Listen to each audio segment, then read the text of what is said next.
Right. I'm going to make this one really quick, as quick as I can. It's interesting, really. I'm seeing a lot of stuff online about homeless people on the increase here, homeless people in the UK on the increase, all over the UK. All over the UK, families are being made homeless.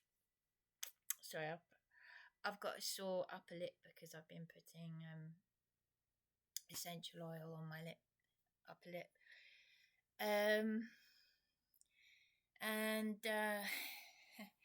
Well, I've got a stressful situation right now because I should be asleep. Basically, I've been in this hotel for over 4 weeks now. It's over 4 weeks now. Self-funding with the help of my partner, putting pennies together, and I've just made a wrong booking for tomorrow night.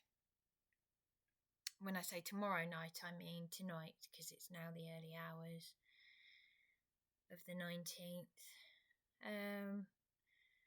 So yeah, that's stressful. They cancelled the booking, but I haven't been refunded, so I can't. Stupid online booking.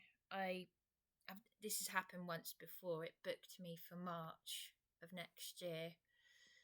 So, it's just another stressful thing. I'll just make this quick, really. I'm going to say one thing. I went into a church the other day. I won't say where it is, but in Eastbourne. Well, I asked on the doorstep what kind of an event they were doing. I was just curious. And they were helping asylum seekers. There you are, you've got all these UK families that are being turfed out everywhere. You've got Eastbourne Borough Council that have got nothing better to do than harass me and my YouTube and send me, hence that YouTube video where I mentioned Grace Hill. And as for Grace Hill, I've said to the lady, oh, by the way, I'll put it in the description if I've got the energy. But the lady who was meant to be helping me from adult social care has now left her job, just like the social worker who left her job. My last conversation with the last social worker that I had contact with before she left her job, I was beaten by the police on Beachy Head. Why? Because my distressing phone calls were terminated illegally to the police after I'd had a written apology from the Professional Standards Department apologising for doing what they've continued to do, which is hang up on me, when I was threatened by a hotel guest. So that was in 2020, and the police that beat me on Beachy Head, as in under common law, beat, quote, assault, I acted in self-defence for the first time, the first and only time, and they got me on a fraud and used your taxpayers' money to put a vulnerable person through more distress, to set up a little court case, a little fraudulent court case. This is when I was being attacked at Belmore Road, and they slandered me in the Herald, and Grace Hill said that Belmore Road was suitable when I self-funded the Cavendish Hotel for 9 months for my safety. Now, fast forward to this year. Let's do a massive fast forward.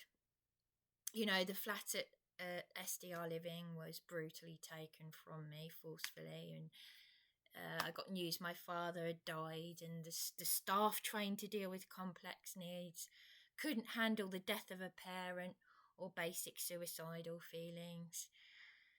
They had to get the police in to beat me out of there and take my valuables. And the GP practice, the Lighthouse practice, were involved in this, and the care coordinator was sacked. A lot of people leave their jobs and get sacked. Have you noticed? And so this Sarah, who's from St Mary's House, who said that if the flat that was offered to me a few weeks ago wasn't suitable, she'd find me somewhere else, and she was going to help me with all these things. She's left her job now a few weeks ago while I was self-funding here, because as a punishment for not accepting a dirty, grotty, unsuitable flat, I've had my roof taken over my head and been forced to pay for the valuables that they took from the flat from SDR Living. My partner is paying for that. He's borrowing money from his parents and I don't know who. I don't know how he's managing to pay for this because he's on a lower income than me. He's unemployed like me. I think both of us, it's long-term sickness. But, it's just like, I worked so hard when I did care work. I couldn't just leave someone up in arms like this. But it just shows how cowardly people are. So the lady from East Sussex County Council who's taken over from Sarah from Adult Social Care, you see them looking tearful. You can see the tears in their eyes. You can see the distress. But you don't see them actually speaking on your behalf. I've been lying here with a suicide plan. I've got dirty hair, I've put dirty clothes on, and I've just, tried to scrub up just for the sake of YouTube. But I have been having thoughts about using my medication to top myself. Didn't hear back from the Lighthouse practice about, people are just constantly lying, constantly batting. It's terrible in this part of the country. I've got so many years and years now of horror stories. I really have. And that was before all this corruption and tyranny and demented psychotic behaviour from people at the council. So this will make you laugh though. My legal representative has said that I need to see a Monique. Now, Monique, I spoke to a Monique. There can't be that many Moniques at Eastbourne Borough Council. And when SDR Living was taken from me, this Monique wasn't interested, just like Grace Hill, my housing needs specialist. I've told the lady who's taken over from Sarah from East Sussex County Council Adult Social Care as much as I can.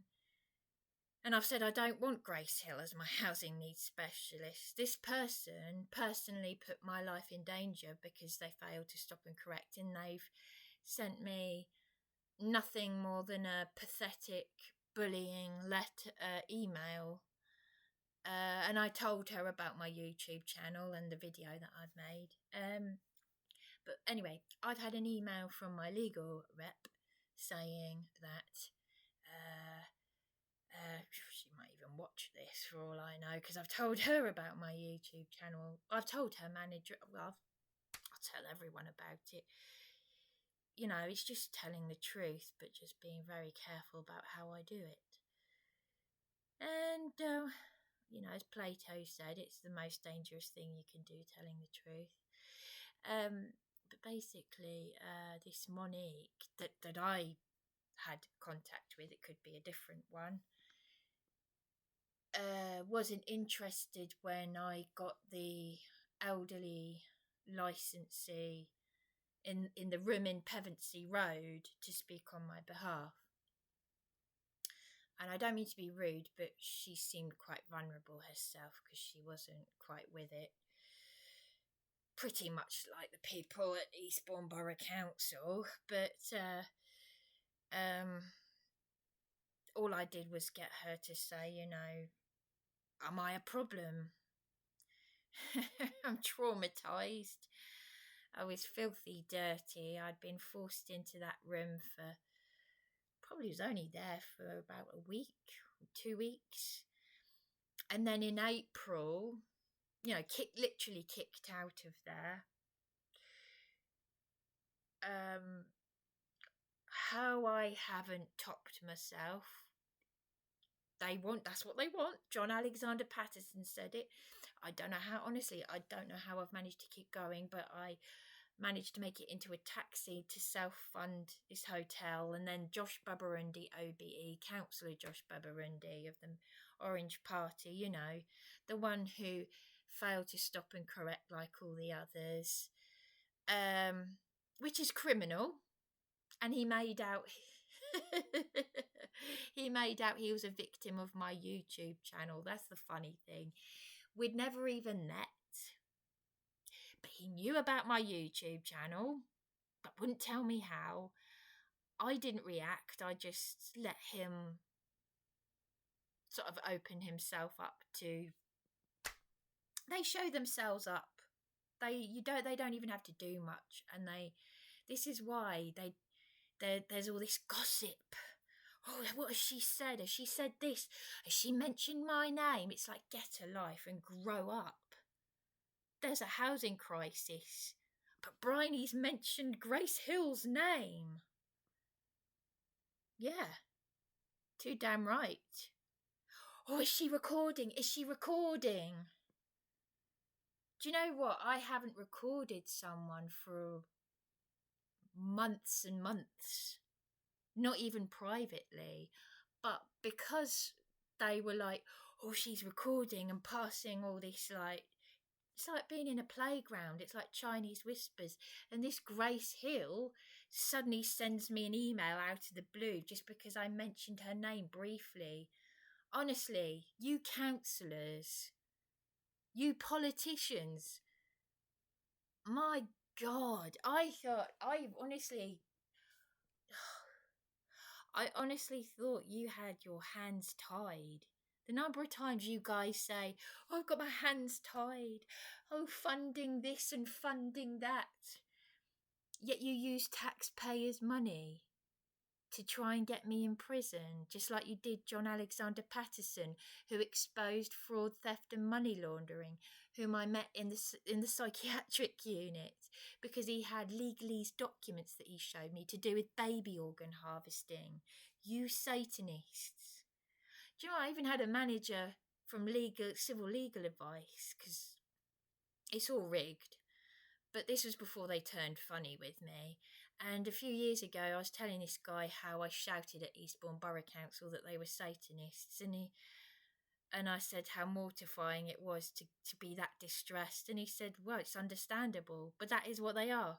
Because as Alison Hocking and Jeanette Archer said, the institutions have been infiltrated by the Satanists. And you can look at it however you like. If you don't understand what you've got yourself into with Freemasonry, call a spade at the end of the day. And that's without watching that horrific conference, SRA conference.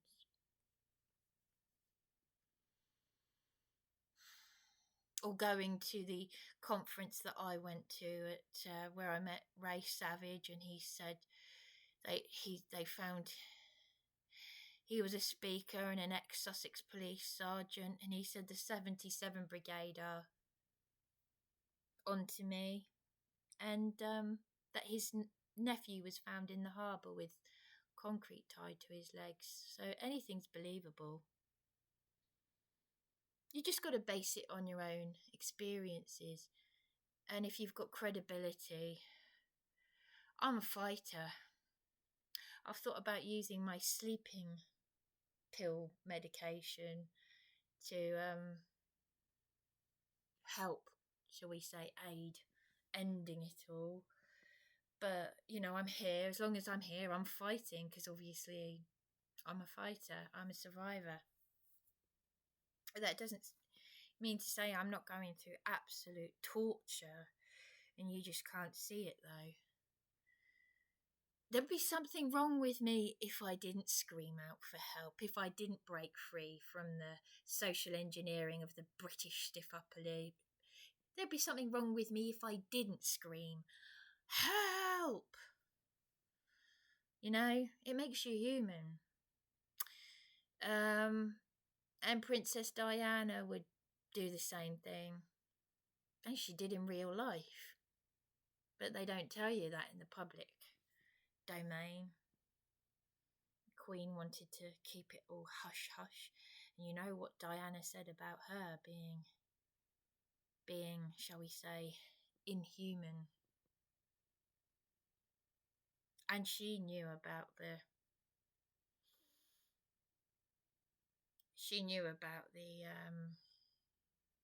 well, anyway, I've got to be careful what I say, but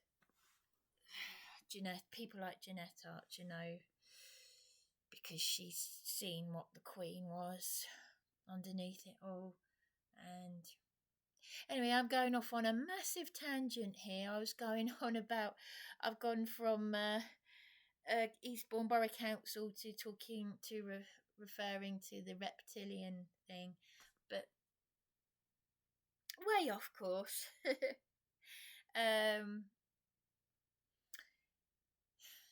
This stuff is not at the forefront of my mind, by the way. It just helps you just put it out there. I mean, I'm not constantly thinking about lizard people and stuff. I'm just saying, it's not. Most of the time I'm laughing and in a disassociative, weird mood. But anyway, that's my coping mechanism. I'm no different to when I was a child. I just can't actually believe that people. I'm actually so traumatized. I just cannot believe what has been done. I just cannot believe how sick and psychopathic that people are. It's a shock, because you just assume that they're there to help you. And there are some very, very dangerous people working in the institutions, in the system. I'm not safe with them, and this is why they've obviously got. Why would Councillor Josh Burundi be saying to me, without even having met me, that he's a victim of my YouTube channel? So this is back in April of this year. I've been beaten by the police all night long on my birthday, assaulted by these idiots. Let's just call them officers, because they're not acting under common law. They're not constables. They don't care about their oaths. I've thanks to my partner, there is a person I've got to reach out to who wants to put a helpline out there for people. I can't say any more than that, but he's 100% genuine, under common law. He's been targeted so badly that I can't say any more than that. So I've got this other source who knows about safeguarding. Again, that's thanks to my partner. But this Monique, basically my legal representative has emailed me to say Monique wants me to go down to the town hall. And the irony is that the town hall is where I was assaulted by public servants several times. 6'7", like a lot taller than me, big men.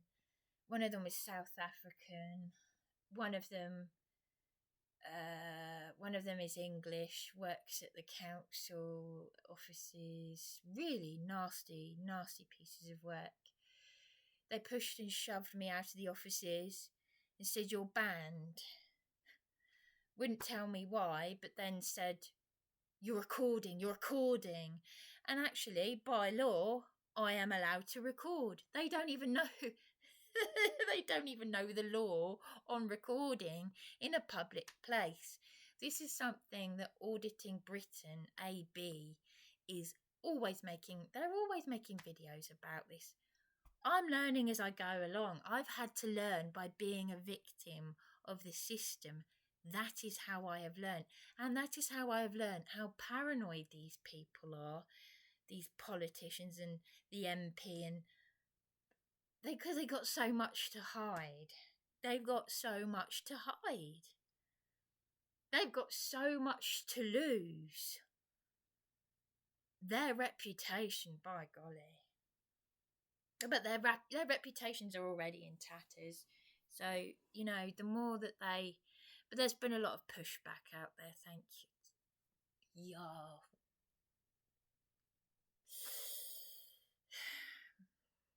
Yeah, mercy. You know, but...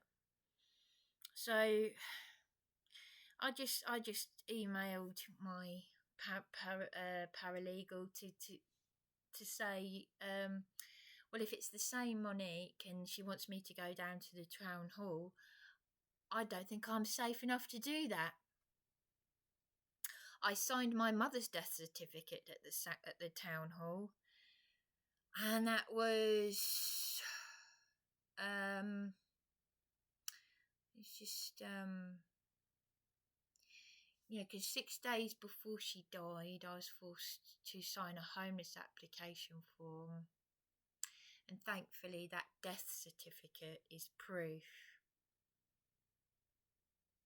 That was back in 2009, and I was meant to be in supported accommodation.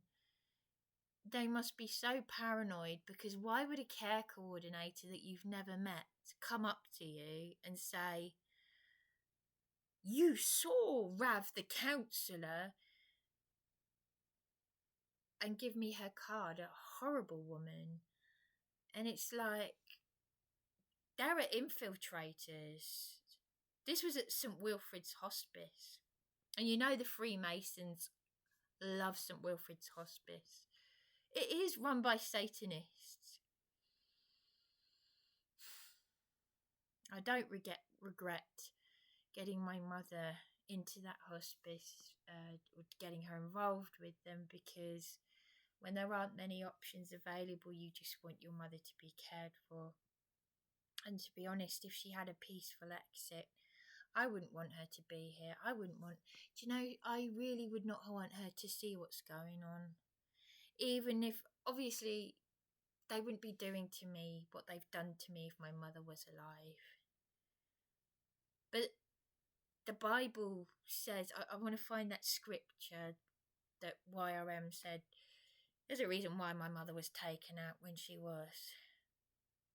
Because Yah may not want our loved ones to go through certain things at certain times.